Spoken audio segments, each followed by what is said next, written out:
So I've been playing Neverness to Everness on my mobile phone for the past 24 hours, and I have a lot to say. Not the usual stuff you hear from sponsored creators. I'm talking real, unfiltered experience. What it actually feels like to run this game on a phone in 2026. Let's start from the very beginning. When I first heard NTE was coming to mobile, I was honestly skeptical.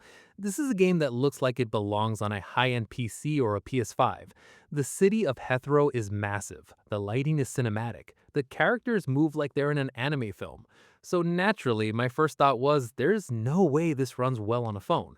I was partially right, and partially very, very wrong.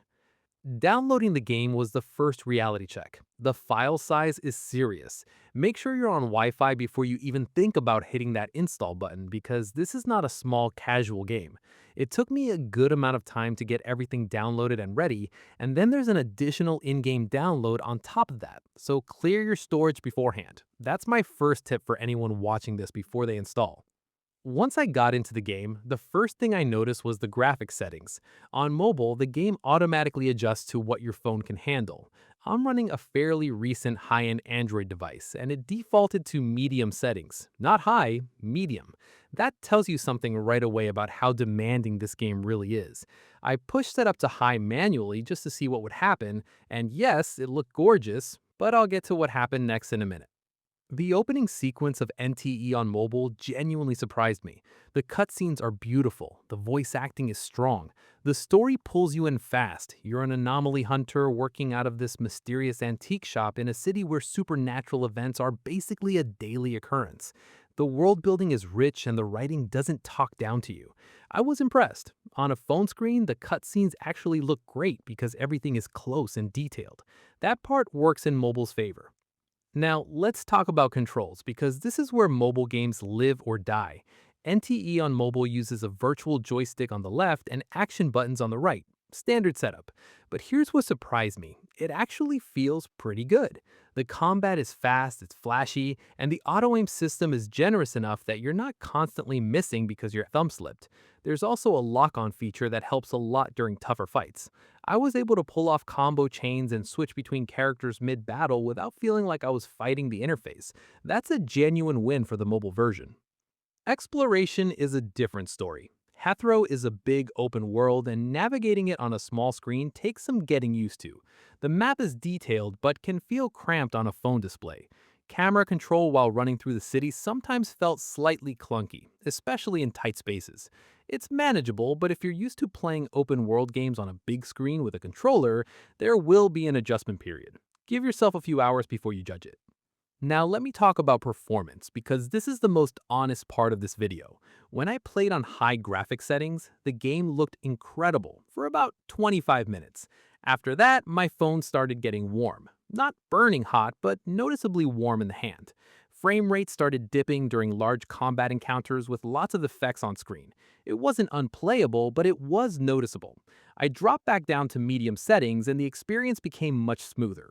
At medium, the game still looks really good. It's not a dramatic downgrade, and the performance is consistently stable. Battery drain is real. In 1 hour of active gameplay with the screen at full brightness, I burned through roughly 20 to 25% battery on my device. That's significant. If you're planning a long session, keep a charger nearby or invest in a good power bank. This is not a game you're going to casually play on a long flight without some kind of backup power. Just be aware of that going in. Data usage is another thing worth mentioning. If you're on a limited mobile data plan, be careful. The game does occasionally pull small updates, and the online connection is constant since NTE is a live service game. Playing over Wi Fi is always the better option. So let's talk about who this mobile version is actually for. If you have a high-end phone from the last 2 years, you are going to have a genuinely enjoyable experience. Not perfect, but enjoyable. The game is impressive for a mobile port, and the fact that your progress carries over between mobile, PC, and PS5 through cross-progression is a massive plus. You can start your journey on your phone during lunch and then come home and continue on PC. That flexibility is a real selling point. If you have a mid-range phone, expect to play on low to medium settings. The game will run, it won't look as stunning, but the gameplay loop is still there. You can still enjoy the story, do your daily missions, and pull for characters without feeling completely left out. If you have an older or budget phone, I'm gonna be honest with you, this might be a frustrating experience. The game pushes hardware hard, and if your device is already struggling with lighter games, NTE is going to give it a really difficult time. Here's my overall verdict. Is NTE worth playing on mobile? Yes, with realistic expectations. This is one of the most ambitious games to ever land on a smartphone, and for a free-to-play title, the production value is genuinely remarkable. The story's engaging, the combat is fun, the world is alive, and the fact that you can play it anywhere on your phone is a privilege that wasn't possible a few years ago. But it is not a perfect mobile experience. Battery drain, heating on high settings, and occasional performance dips during heavy combat are real things you will encounter. If you go in knowing that, you're going to have a great time. If you go in expecting a console experience on a foreign screen, you might be disappointed. Manage your expectations, tweak your settings, keep your charger close, and you'll find a genuinely great game waiting for you. I'd give the NTE mobile experience a solid 7.5 out of 10. The ambition is a 10. The execution on mobile is still catching up.